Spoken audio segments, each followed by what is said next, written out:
It's good to be back. Yeah, it's been 5 years. Doesn't look like a lot's changed.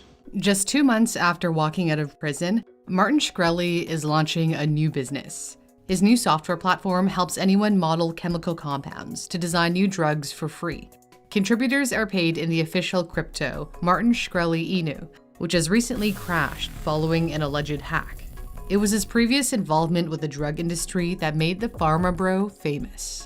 A few years ago, Shkreli notoriously hiked the price of a life-saving drug by more than 5,000%. In response to all of this attention and doctors and patient groups saying they can't access this drug, are you going to change the price? No. He was called the most hated man in America after raising the price of a tablet of Daraprim from $13.50 to $750. I probably would have raised the price higher, is probably what I would have done. So how did a guy who started 2 hedge funds in his 20s end up founding Turing Pharmaceuticals? He has a BA in business administration from a city college in New York, yet made the switch because there wasn't enough money in hedge funds. You could say that is the biggest dickhead answer ever, as he admitted to Vanity Fair. In 2015, Turing Pharmaceuticals acquired the rights to Daraprim, which treats a rare infection from the parasite toxoplasmosis. Babies born to women infected during pregnancy can go blind or suffer brain damage, and it can be fatal in people with compromised immune systems, such as those living with HIV. There's no excuse from going from $13.50 to $750 for one pill. And he looks like a spoiled brat to me. You want to know the truth? He looks like a spoiled brat. A spoiled brat is far from the way he grew up. Shkreli was born in Brooklyn in 1983 to immigrants from Albania. His father worked as a doorman. Both his parents also held odd jobs as janitors to support him, his brother, and 2 sisters. He's described himself as the most successful Albanian on earth, yet many described him differently, targeting him as the arch-villain of the pharma industry, a symbol of modern-day greed. What Shkreli did was actually not new. Drug companies have a history of raising prices, yet they didn't generate the headlines Shkreli did, perhaps because he was so unapologetic about it. No one wants to say it. No one's proud of it. But, this is a capitalist society, capitalist system, and capitalist rules. And my investors expect me to maximize profits, not to minimize them or go half or go 70%, but to go to 100% of the profit curve that we're all taught in MBA class. It didn't help that as people complained that healthcare in America was becoming unaffordable, he portrayed himself as a wealthy hedge fund guy, dishing out $2 million at an auction to buy the one and only copy of an unreleased Wu-Tang Clan album. And when Congress grilled him over the price hike, he trolled them. Do you think you've done anything wrong? On the advice of counsel, I invoke my Fifth Amendment privilege against self-incrimination and respectfully decline to answer your question. Is it pronounced Shkreli? Yes, sir. See, there you can answer some questions. That one didn't incriminate you. And I truly believe, are you listening? Yes. He didn't say much during the hearing, but he's defended his actions as having minimal impact on the healthcare system, because Daraprim is only used by around 2,000 Americans. He said for those without insurance, his company would sell Daraprim for just $1 a pill, noting more than half of his patients get it for $1. For everyone else, insurance would cover the cost. There isn't consequences. They have insurance. I don't know if you're familiar with healthcare insurance. I've heard of it, yes, thank you. 90% of Americans have it. Our president forced us to get it, I think. Do you remember that? Yet, healthcare insurance companies claim they have been forced to raise their rates due to the rising cost of drugs. When you have, for example, the health insurers pay really high prices, that gets expressed through premiums sooner or later. It doesn't just go away. Of course it does. And so the question is, as GDPs grow, and we're at the top of that pack, right? We're the leader. By a long shot. I think what happens is that we learn as a society that what we prize in life is our health. And we're going to spend more and more on our health than ever before. And that's a good thing. I think it's a mark of a civilized country. Shkreli claims his price hike was for the greater good, that he takes some of the profit and puts it into research to invent a better drug. The least you can do is take those profits and help those patients even more by making a better drug. Like Daraprim is 70 years old. Quite frankly, it is not a great drug. Nevertheless, Daraprim remains the gold standard for treating toxoplasmosis. Medical professionals are satisfied with its effectiveness, and any side effects are manageable. I've reached out to Turing Pharmaceuticals, which now goes by the name Viera Pharmaceuticals, to find out how far along they've come in making a new drug, but I have not yet heard back. Its website states it has completed early-stage studies to investigate the safety of a novel molecule to treat the parasitic disease. Just a few months after the price hike, Shkreli resigned as CEO of Turing Pharmaceuticals after being charged with security fraud. This had to do with the 2 hedge funds he ran before he switched careers.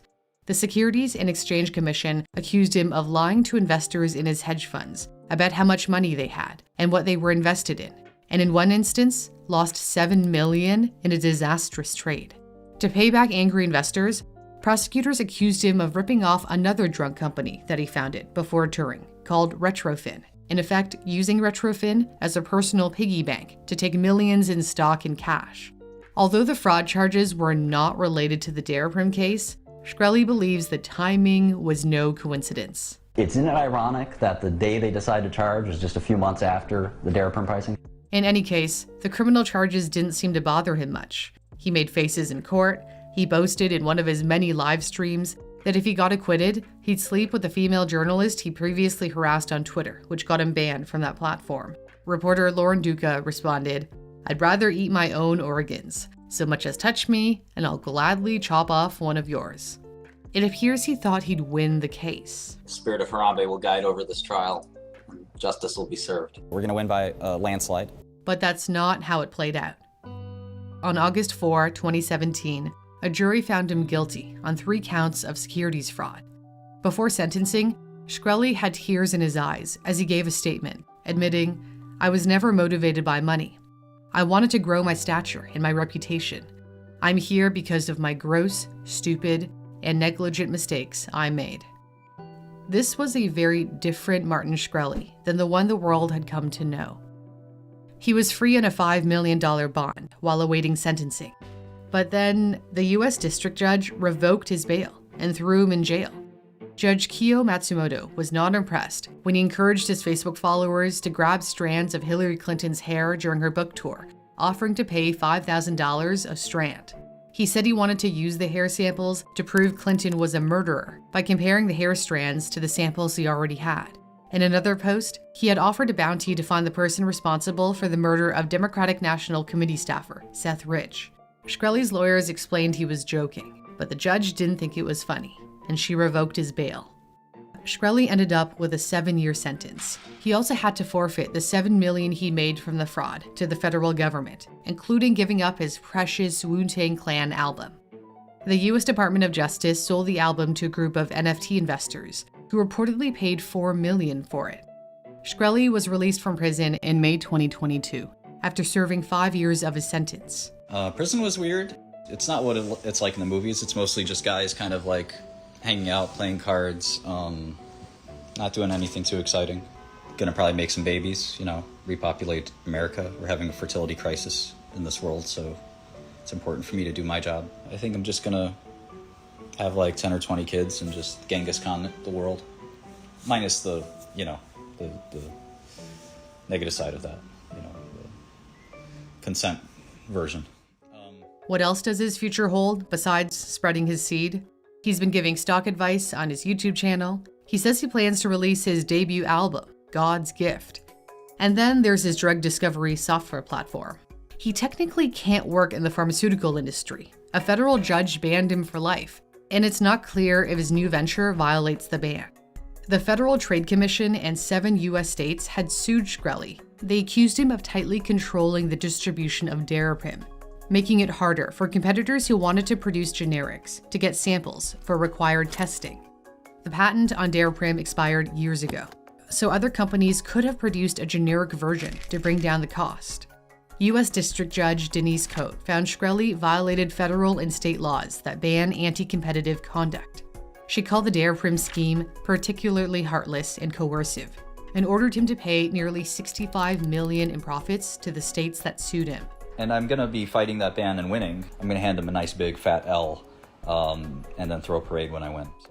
As for his former drug company, Viera has agreed to pay $40 million to settle the government lawsuit over the price hike.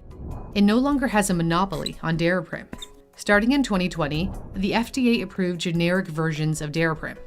Instead of $750 a pill, the nonprofit 46 Brooklyn that looks into drug pricing found the generics are around $300, which is still expensive. However, Ben Link with 46 Brooklyn pointed out to me, if the price of the brand never skyrocketed as much, the generics would likely be cheaper. Shkreli said in a recent Reddit AMA that he still trades, but he expects this coming year to be brutal for stocks. And love him or hate him, it seems like he's right, because the stock market is having its worst start in 50 years. And the US economy is on the brink of a recession, with some saying it's already here. That's why it's important to diversify your portfolio with alternative assets like gold, real estate, and art. The New York Times says when stock markets take a nosedive, people look to invest in art. That's why I'm partnering with Masterworks. Masterworks lets you invest in multi-million-dollar paintings by famous artists like Andy Warhol, Picasso, and Banksy. Just like buying shares in Tesla, you can buy shares in these artworks that have been securitized by the SEC. These 4 paintings gave a net annual return of at least 27%, even through COVID, a bear market, and rising inflation. Not to mention, art had an average yearly appreciation of 33% the last time inflation was this high, according to Masterworks All Art Index. Masterworks is flooded with demand as people are looking to diversify, so there is a wait list. But you can skip the waitlist by clicking my custom link in the description for priority access. That's masterworks.art/newsthink. Masterworks.art/newsthink. Thanks for watching. For Newsthink, I'm Cindy Palm.